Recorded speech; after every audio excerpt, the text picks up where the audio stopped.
Hi all. ഈ law of അട്രാക്ഷനും മാനിഫെസ്റ്റേഷനും ഒക്കെ പതുക്കെ കേട്ട് വരുന്ന ആൾക്കാർക്ക് തുടക്കത്തിലുള്ളൊരു ഡൗട്ടാണ്, ഇതൊക്കെ ദൈവവിശ്വാസത്തിനെതിരാണോ എന്നുള്ളത്. ഇതൊരിക്കലും ദൈവവിശ്വാസത്തിനെതിരല്ല. ഈ മാനിഫെസ്റ്റേഷൻ എന്ന് പറയുന്നത്, ലോ ഓഫ് അട്രാക്ഷൻ എന്ന് പറയുന്നതൊന്നും മാജിക്കൊന്നുമല്ല. ശരിക്കും പറഞ്ഞാൽ ഇതിൻ്റെയൊക്കെ റൂട്ട് എന്ന് പറയുന്നത് നമ്മളുടെ റിലീജിയസ് സിസ്റ്റംസ് തന്നെയാണ്.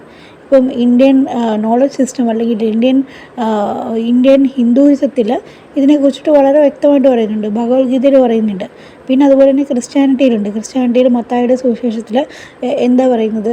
ഫെയ്ത്ത് ഉണ്ടാവുക, പ്രാർത്ഥിക്കുക, നന്ദി ഉണ്ടാകുക, ഇതല്ലേ പറയുന്നത്. ഇത് തന്നെയാണ് ശരിക്കും മാനിഫെസ്റ്റേഷൻ്റെ ബേസിക് കൺസെപ്റ്റ് എന്ന് പറയുന്നത്. പിന്നെ അതുപോലെ തന്നെ ഭഗവത്ഗീതയിൽ പറയുന്നത് എന്താണ്? നമ്മൾ നമ്മുടെ ജോലി ചെയ്യുക, ബാക്കിയുള്ളത് ഭഗവാന് വിട്ടുകൊടുക്കുക എന്നല്ലേ പറയുന്നത്. അത് തന്നെയാണ് സത്യം പറഞ്ഞാൽ മാനിഫെസ്റ്റേഷൻ കൊണ്ടും ഉദ്ദേശിക്കുന്നത്.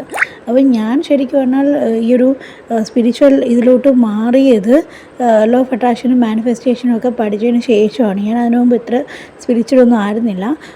എന്നെ ആ ഒരു ഇതിലോട്ട് എത്തിച്ചതിന് വലിയൊരു നന്ദി പറയേണ്ടത് ഈ ഒരു കൺസെപ്റ്റിന് തന്നെയാണ്. അപ്പം ഇതിലെന്തൊക്കെ ടൂൾസാണ് ഉപയോഗിക്കുന്നത്, ഇത് എങ്ങനെയാണ് നമ്മുടെ സ്പിരിച്വാലിറ്റിയായിട്ടൊക്കെ ബന്ധപ്പെട്ടിരിക്കുന്നത് തുടങ്ങിയ സംശയങ്ങളെല്ലാം മറുപടി പറയുന്ന ഒരു 3-day വർക്ക്ഷോപ്പ് ജൂൺ 1 മുതൽ ആരംഭിക്കുന്നുണ്ട്. അതിൻ്റെ ലിങ്ക് ഞാൻ താഴെ കൊടുത്തേക്കാം.